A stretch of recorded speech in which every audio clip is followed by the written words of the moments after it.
Matapos akusahan ni Ramil Madriaga bilang bully noon sa law school si VP Sara Duterte, bumelta naman ngayon ang bise. Pati ang palasyo binira. Nasa frontline na balitang yan, Myron Enriquez. Sara was not particularly good in school, was often struggling with her academics and habitually rude and violent to other students. Hence, Attorney Ryan used his influence in San Sebastian College of Law to ensure that Sara received passing grades despite her poor academic performance. Hirap umano sa pag-aaral at bayolente sa mga kaklase sa law school si Vice President Sara Duterte. Bahagi yan ng binasang affidavit ng umano'y bagman ni VP Sara na si Ramil Madriaga sa House Committee on Justice kahapon. Ayon kay Madriaga, sinabi yan ng dating propesor ng BISE. Ayon kay VP Sara, sa lahat ng kasinungalingang ibinato sa kanya ng aniyay bagsak sa bar at kidnapping suspect na si Madriaga sa aniyay mini-trial ng House Justice Committee, pinakapinalagan niya ang sinabi nitong kinailangan niya ng tulong para makatapos sa law school.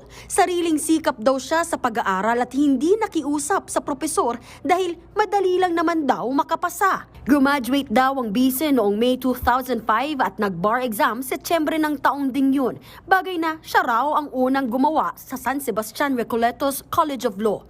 Naipasa niya raw ang bar sa grade na 80. Dagdag pa ng BISE, kailanman ay hindi siya nasangkot sa gulo o inireklamo ng kapwa estudyante. Sabi ni VP Sara, si Madriaga at ang mga aniyay kakampi nito sa Kamara ay malayo raw sa kanyang kakayahan.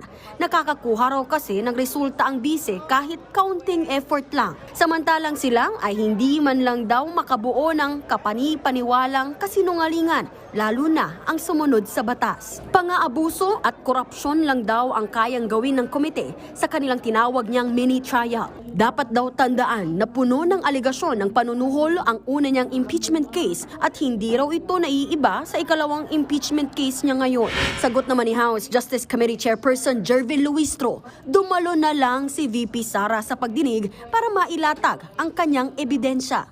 I think regardless of the counter statement, counter proof, counter evidence, which is being posted in social media, if not properly presented before the Justice Committee, how will the Justice members consider the same?